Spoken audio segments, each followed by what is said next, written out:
नाज़रीन आदाब, आप देख रहे हैं आलमी सहारा। वक्त हो गया खबरनामे का। खबरनामा शुरू करने से पहले देखते हैं हेडलाइंस।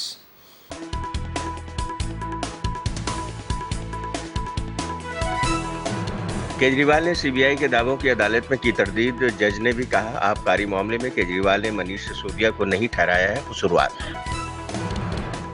दिल्ली शराब घोटाले में सीबीआई ने दिल्ली के वजीर आला अरविंद केजरीवाल को किया गिरफ्तार। ओम बिरला लगातार दूसरी बार बने लोकसभा के स्पीकर। पहले ही खिताब में की इमरजेंसी की मजम्मत, अपोजिशन ने किया हंगामा। यूपी और राजस्थान में मानसून ने दी दस्तक। दिल्ली में अगले 2 दिन में बारिश की उम्मीद। उत्तराखंड, कर्नाटक और उड़ीसा के कुछ हिस्सों में हुई भारी बारिश। और पाकिस्तान ने हिंदुस्तान की तरफ बढ़ाया दोस्ती का हाथ। नायब वजीर आजम और वजीर दाखिला इसाक डार ने कहा, मुसलसल दुश्मनी में नहीं रखते हैं यकीन।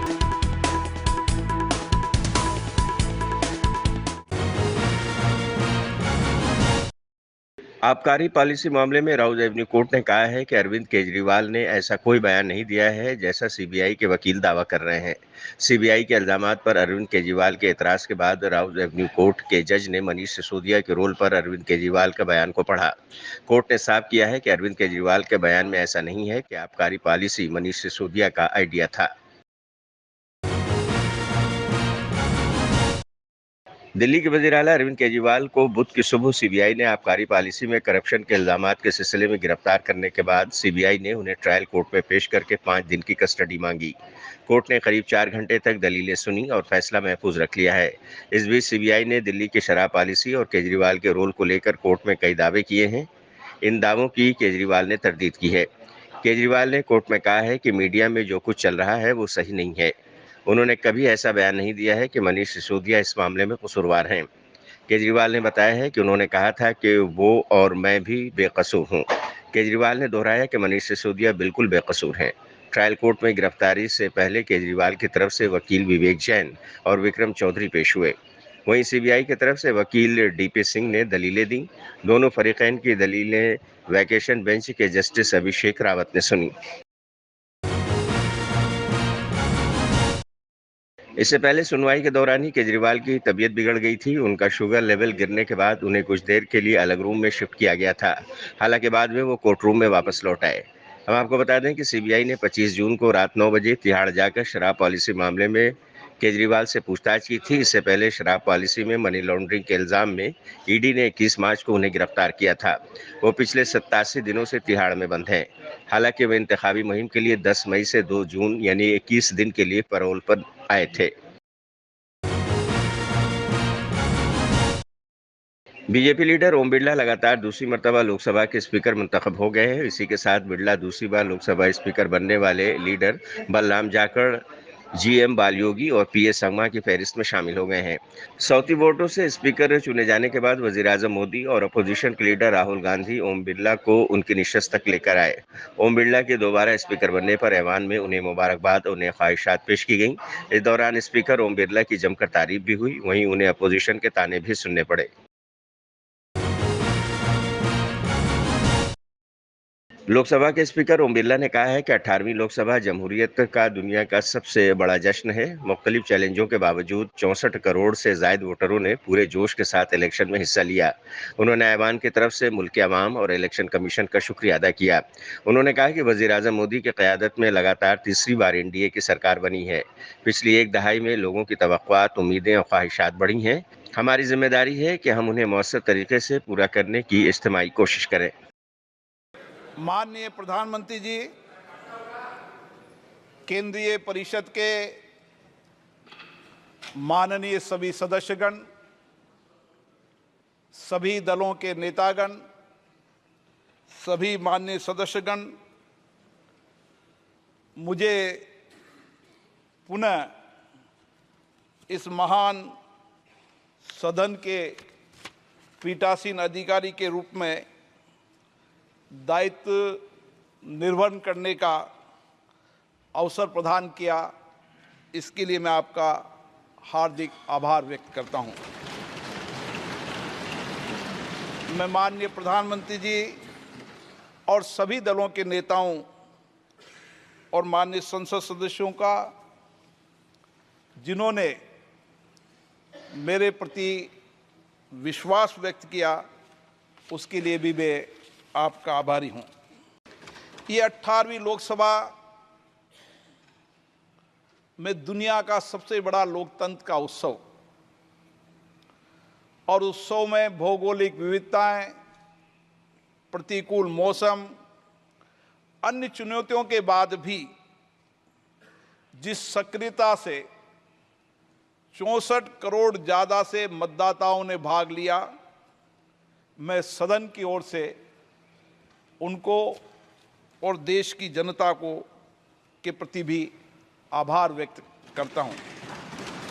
मैं निर्वाचन आयोग, जिसने निष्पक्ष, निर्बाध एवं पारदर्शी तरीके से निर्वाचन प्रक्रिया संपन्न कराई, दूर दराज के इलाके में एक मत को भी मतदान करने के लिए जो उन्होंने प्रयास किया, उसके लिए मैं निर्वाचन आयोग को धन्यवाद देता हूं। माननीय प्रधानमंत्री नरेंद्र मोदी जी के नेतृत्व में लगातार तीसरी बार एनडीए की सरकार बनी है।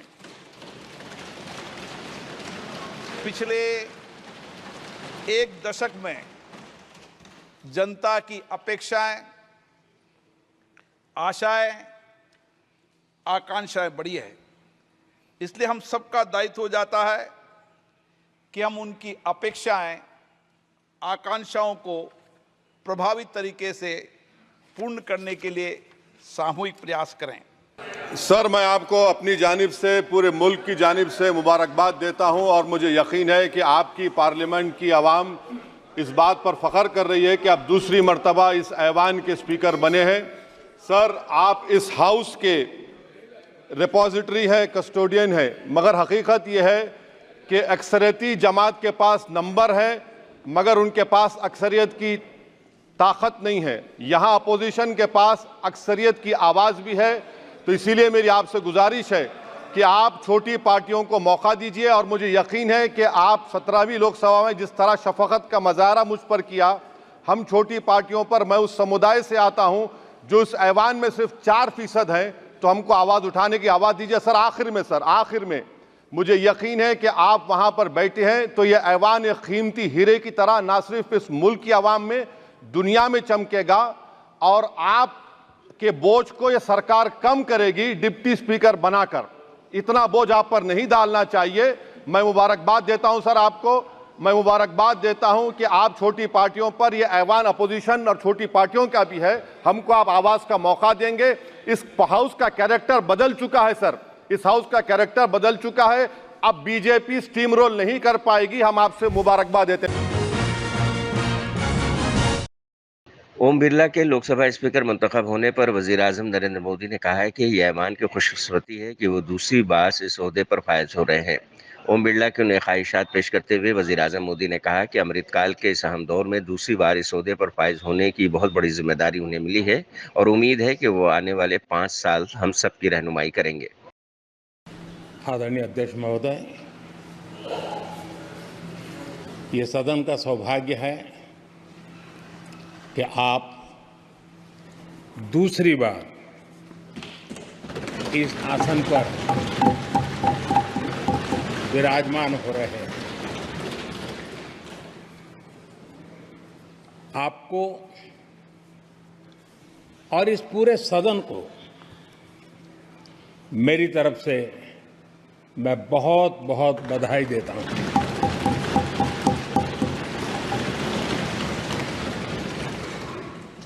आदरणीय अध्यक्ष जी, मेरी तरफ से आपको शुभकामनाएं हैं, लेकिन इस पूरे सदन की तरफ से भी आपको अनेक अनेक शुभकामनाएं।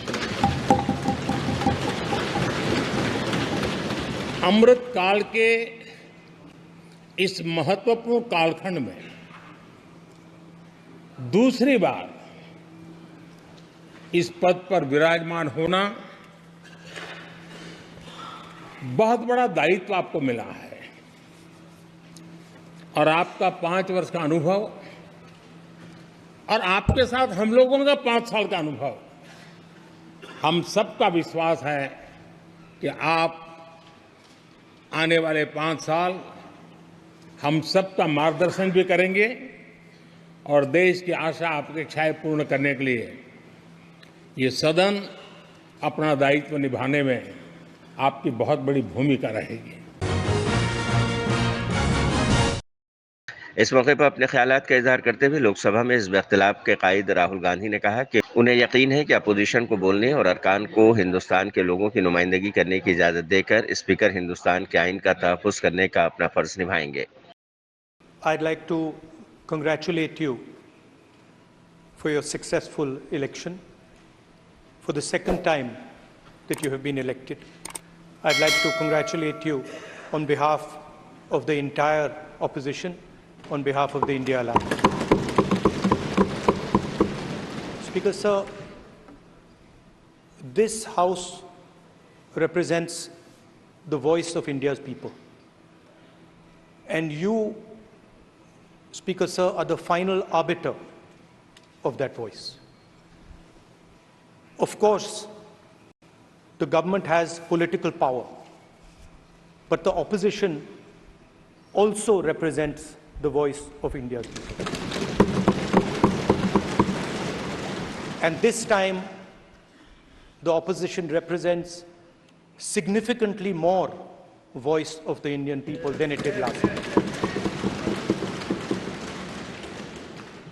Speaker, sir, the opposition would like to assist you in doing your work. We would like the House to function often and well.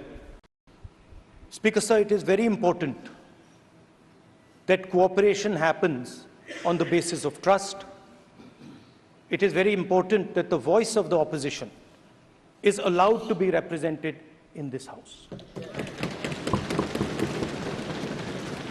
I'm confident that you will allow us to represent our voice, allow us to speak, allow us to represent the voice of the people of India.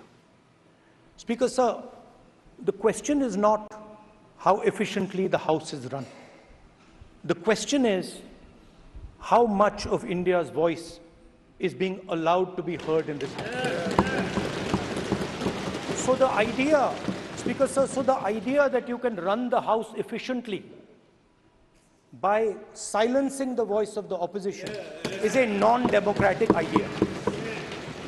And this election has shown that the people of India expect the opposition to defend the Constitution, the Samvidhan of this country. And we are confident that by allowing the opposition to speak, by allowing us to represent the people of India, you will do your duty of defending the Constitution of India. I'd like to once again congratulate you, Speaker, sir, and also all the members of the House who have won their election. Samajwadi party के पार्लिमानी रुकन और Samajwadi party के सदर अखिलेश यादव ने कहा है कि लोकसभा के नवमंतखब स्पीकर को मुबारकबाद देते हुए कहा है कि जिस ओहदे पर वो बैठे हैं इससे बहुत शानदार रिवायत जुड़ी है। लोकसभा के स्पीकर के तौर पर वो हर पार्लिमानी रुकन और हर जमात को बराबरी का मौका और इज्जत देंगे। अखिलेश यादव ने कहा है कि गैर जानिबदारी इस अजीम ओहदे की अजीम जिम्मेदारी है। हम सबको तवक्को है कि किसी भी अवामी नुमाइंदे की आवाज़ दबाई न जाएगी। अध्यक्ष जी को मैं बहुत बहुत बधाई और शुभकामनाएं देना चाहता हूं। जहां प्रधानमंत्री जी और हमारे साथी लीडर ओपोजिशन ने आपको बधाई दी है, वहीं मैं भी उनसे जुड़ कर के आपको बधाई देना चाहता हूं। आप इस सदन के स्पीकर दोबारा चुने गए हैं। आपके पास 5 साल का जहां अनुभव रहा है, वहीं आपके पुराने और नए सदन का भी आपको अनुभव रहा है। मैं अपनी तरफ से, अपने साथ के सभी सदस्यों की तरफ से बहुत बहुत बधाई और शुभकामनाएं देता हूं। जिस पद पर आप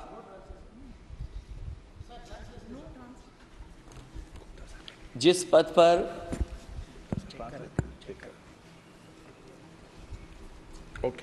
पद पर आप बैठे हैं,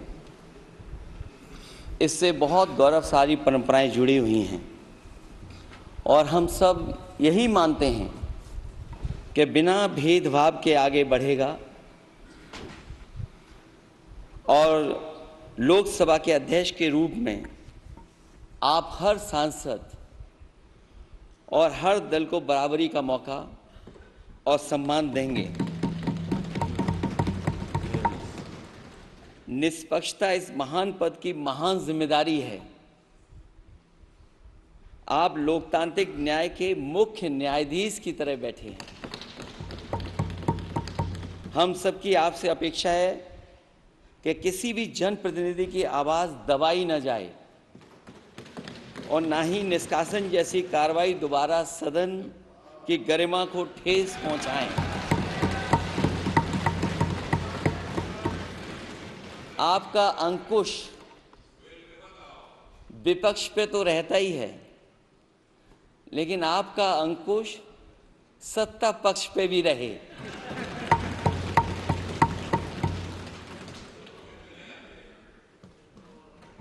अध्यक्ष महोदय, आपके इशारे पर सदन चले, इसका उल्टा न हो। हम आपके हर न्याय संगत फैसले के साथ खड़े हैं। मैं एक बार फिर आपको इस अध्यक्ष पद पर बैठने के लिए बहुत बहुत बधाई देता हूं। मैं सदन में पहली बार आया हूं, ये नए सदन में। मुझे लगा कि हमारे स्पीकर की कुर्सी बहुत ऊंची होगी, क्योंकि मैं जिस सदन को छोड़ के आया हूं, अध्यक्ष जी, उसकी कुर्सी बहुत ऊंची है।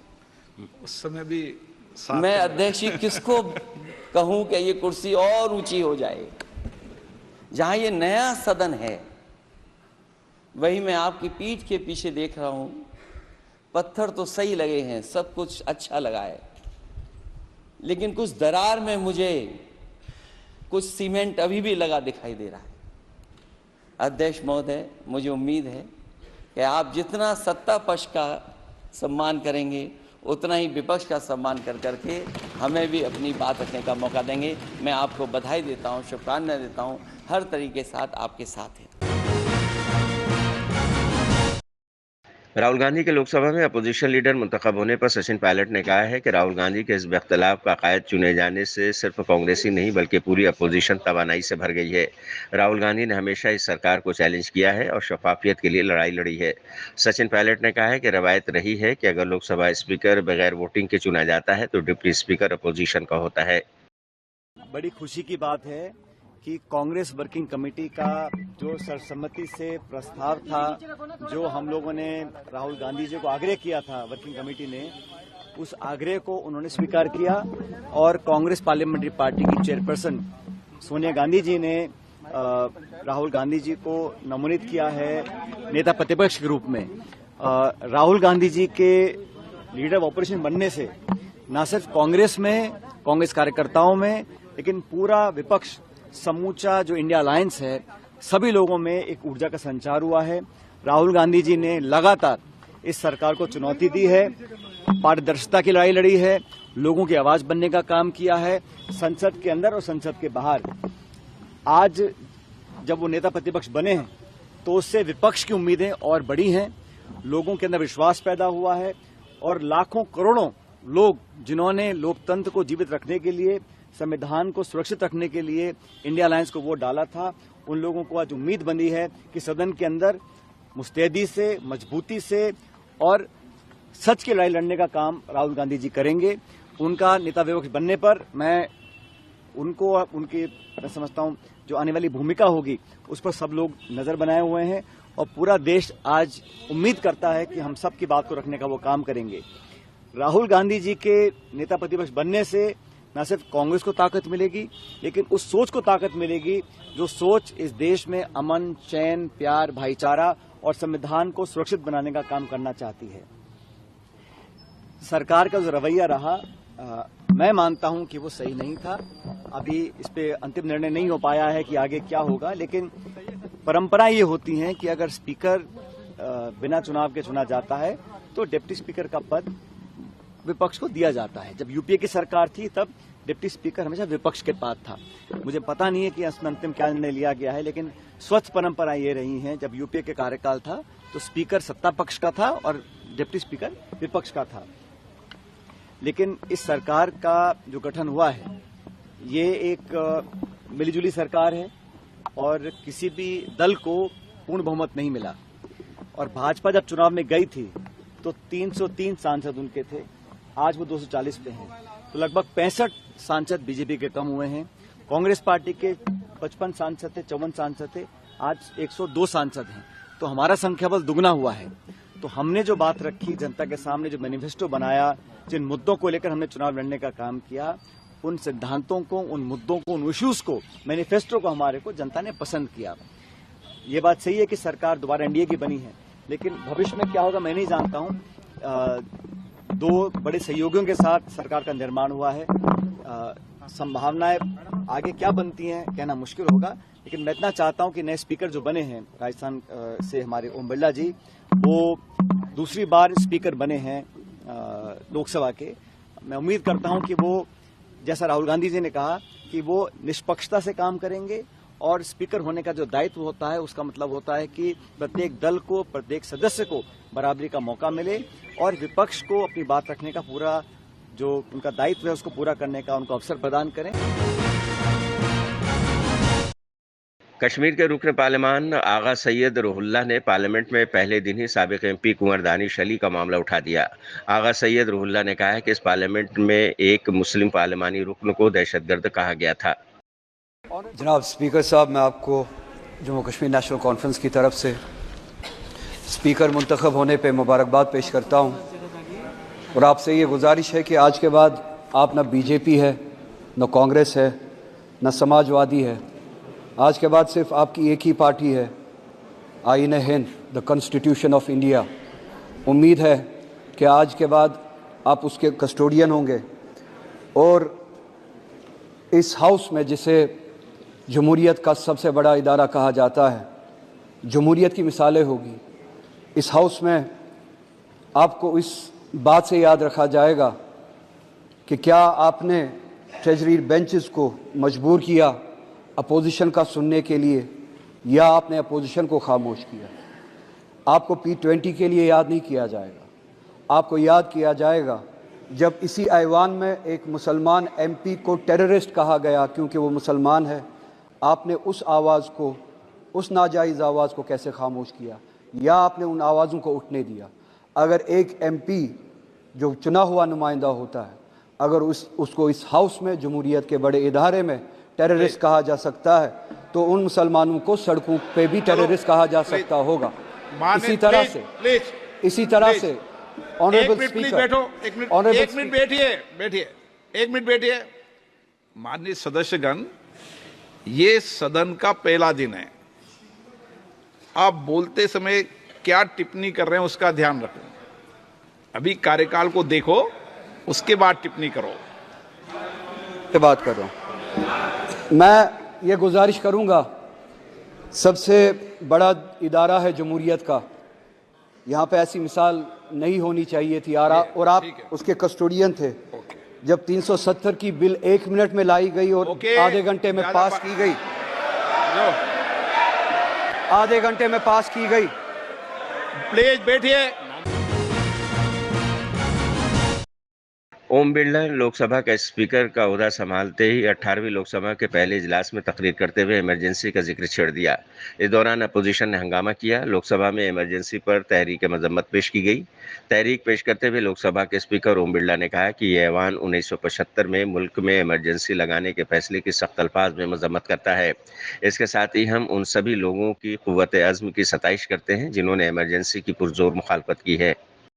ये सदन 1975 में देश में आपातकाल इमरजेंसी लगाने के निर्णय की कड़े शब्दों में निंदा करता है। इसके साथ ही हम उन सभी लोगों की संकल्प शक्ति की सराहना करते हैं जिन्होंने इमरजेंसी का पुनर्जोर विरोध किया, अभूतपूर्व संघर्ष किया और भारत के लोकतंत्र की रक्षा का दायित्व निभाया। भारत के इतिहास में 25 जून 1975 के उस दिन को हम हमेशा काले अध्याय के रूप में जाना जाएगा। देखिए, ये तमाम बीजेपी के लोगों ने जो आज किया है वो दिखावा किया है। ऐसा नहीं कि केवल उस समय वही जेल गए हों। समाजवादी नेता और समाजवादी उस समय के जितने जनता पार्टी या तमाम नेताओं ने भी उस समय को देखा, लेकिन हम पीछे मुड़ के कितना देखें, हम पास्ट को कितना देखें, भविष्य हमारे सामने क्या है। और ये इतने आज हम लोगों के साथ कह रहे हैं जो समाजवादियों ने कभी उनको सम्मान दिया था, रक्षक सम्मान, लोकतंत्र रक्षक सेनानी, आइए लोकतंत्र रक्षक सेनानी ये खड़े हमारे साथ, अवधेश जी, राजा अयोध्या। कितना समाजवादी और नेताजी ने बढ़ाया, बीजेपी ने सुविधाएं कम की, बीजेपी ने जो इनको सम्मान मिलता था उसको कम किया, बढ़ाया नहीं, महंगाई बढ़ गई। बताओ ये क्या करेंगे सेनानी। मुल्क के कई हिस्सों में बारिश हो रही है। दिल्ली, यूपी और राजस्थान समेत शिमाली हिंद की कई रियासतों में गर्मी से राहत मिली है। यूपी और राजस्थान में मानसून ने मंगल को दस्तक दे दी है। मौसम महकमे के मुताबिक मानसून शिमाली बहरे अरब, गुजरात, मध्य प्रदेश और जुनूब मशरकी राजस्थान के कुछ हिस्सों में आगे बढ़ गया है। इधर उत्तराखंड के देहरादून, कर्नाटक के मंगलुरु और उड़ीसा के भुवनेश्वर के कुछ हिस्सों में भारी बारिश हुई है।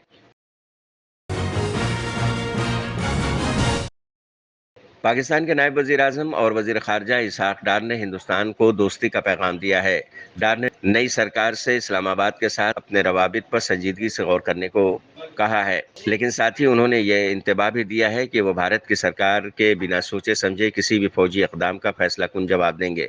Institute of strategic studies Islamabad में एक सेमिनार में PMLN लीडर ने कहा कि पाकिस्तान अपने पड़ोसी मुल्कों के साथ हमेशा दोस्ताना ताल्लुकात का हामी रहा है।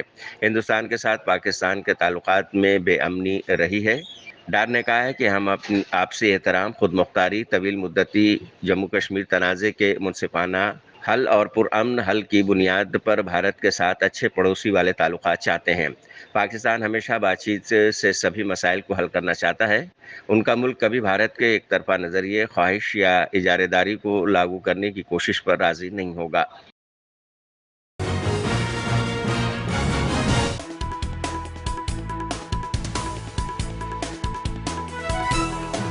केजरीवाल ने CBI के दावों की अदालत में की तरदीद। जज ने भी कहा, आबकारी मामले में केजरीवाल ने मनीष सिसोदिया को नहीं ठहराया है कसूरवार।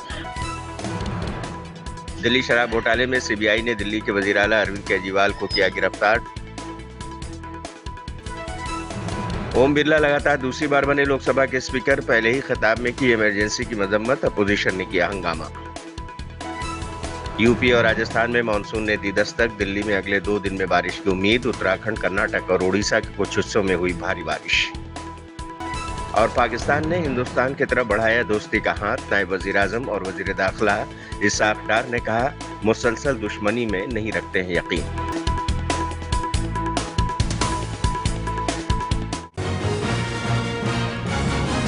तो नाज़रीन, आज के खबरनामे में बस इतना ही। दीजिए इजाज़त, लेकिन आप देखते रहिए 24 घंटे का उर्दू न्यूज़ चैनल आलमी सहारा। सारा प्रणाम।